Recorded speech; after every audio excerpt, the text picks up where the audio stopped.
परमार्थ प्रसंग। जय ठाकुर, जय मां।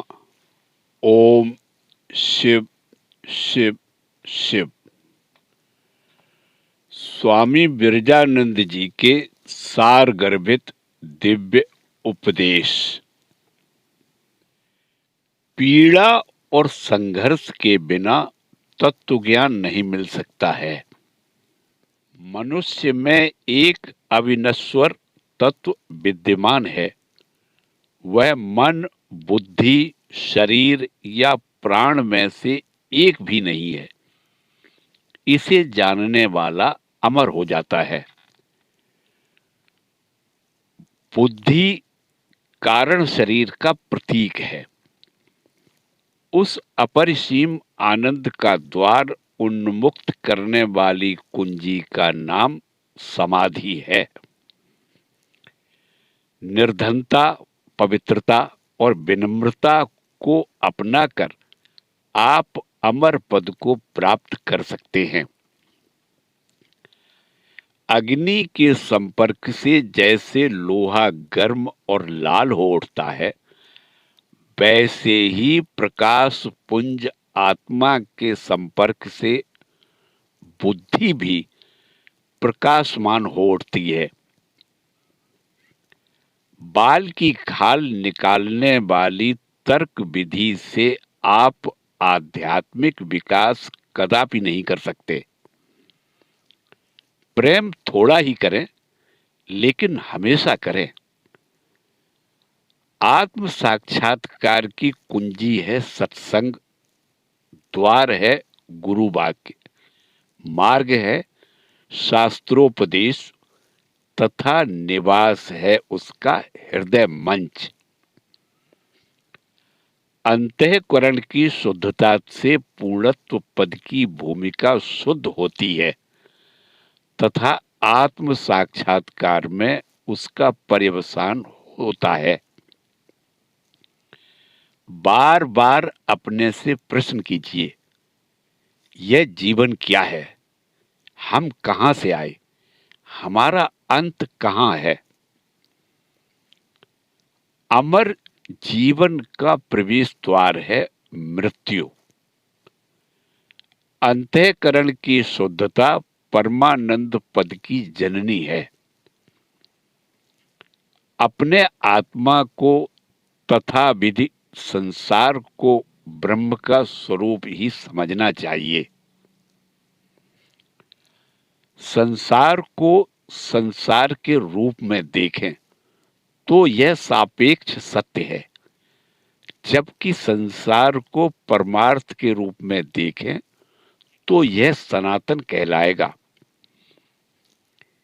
यदि आपकी दृष्टि ज्ञान से सहकृत रहे तो आप सारे संसार को ईश्वर का ही रूप समझें। अपनी जीवन नैया को इस तरह खेइए कि उसकी दिशा दर्शक सुई हमेशा ईश्वर की तरफ हो। जब आप प्रार्थना करते हैं तो हृदय को हमेशा अपनी वाणी के साथ मिलाइए। अपने जीवन पथ में ईश्वर को पथ प्रदर्शक बनाइए। जबकि अंतःकरण से सभी इच्छाओं का विलय हो जाता है तो साधक अमरत्व पद को प्राप्त करता है। एक चरित्रहीन व्यक्ति वास्तव में मृत है, भले ही वह जी रहा हो। जो ईश्वरी शक्ति है वह अदृश्य और व्यापक है, अमर और मौलिक है, अगम्य और त्रिगुणातीत है। प्रार्थना के बिना अंतःकरण की शुद्धि नहीं होती। इस शुद्धि के बिना ध्यान नहीं हो सकता। ध्यान के बिना तत्व का साक्षात्कार संभव नहीं और साक्षात्कार के बिना मुक्ति नहीं प्राप्त होती। आपके जीवन का कर्तव्य होना चाहिए भगवान की सेवा करना। उद्देश्य होना चाहिए उन्हें प्रेम करना। लक्ष्य होना चाहिए उनमें समाहित हो जाना।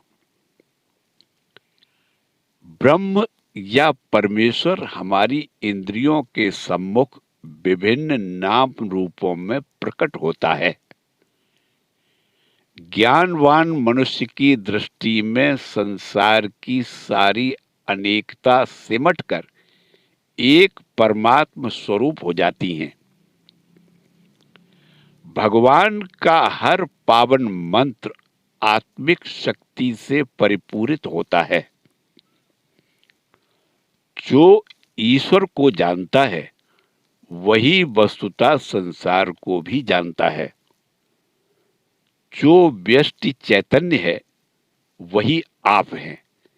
इसे जान समझकर मुक्ति पद प्राप्त कीजिए।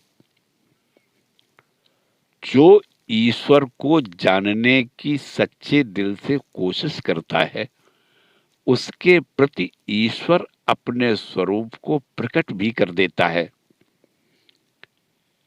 अज्ञान का पर्दा फाड़कर ज्ञान का दरवाजा खोलिए, फिर ब्रह्मानंद में प्रवेश कीजिए और शांति पद को प्राप्त कीजिए। संसार की आने वाली पद मर्यादाओं के लिए आप क्यों तरसते हैं?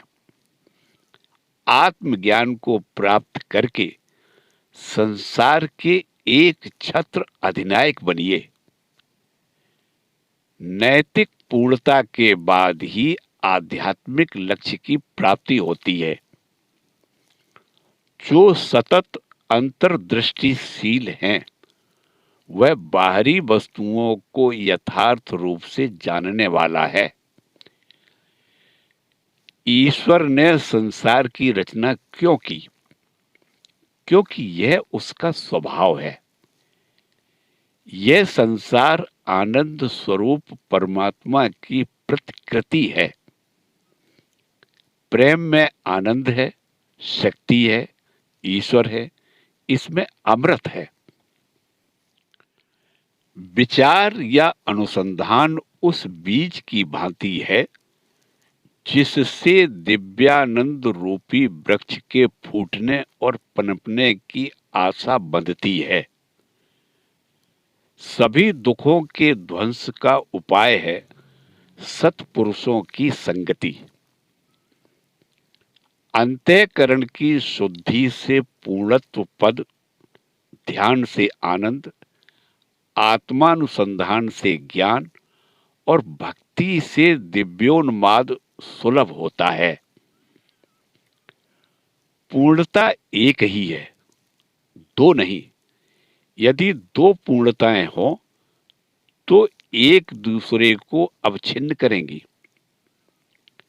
ईश्वर स्वयं पूर्ण है, इसलिए वह एक है। ईश्वर की पूजा शांति, पवित्रता, दया और अहंता के फूलों से की जाती है। ईश्वर अपनी सृष्टि को उत्पन्न करता है, उसमें प्रवेश कर उसे संभालता है तथा अंत में उसे अपने में निहित कर लेता है। जो अपने आत्मा की अमर वाणी को सुनता है वह अपने जीवन में भली प्रकार से जीता है। सांसारिक पदार्थों से अपना संग छोड़कर ईश्वर में अनुराग बढ़ाइए। उस परम ऐश्वर्य के लिए प्रयत्न कीजिए जिसका क्षय नहीं है।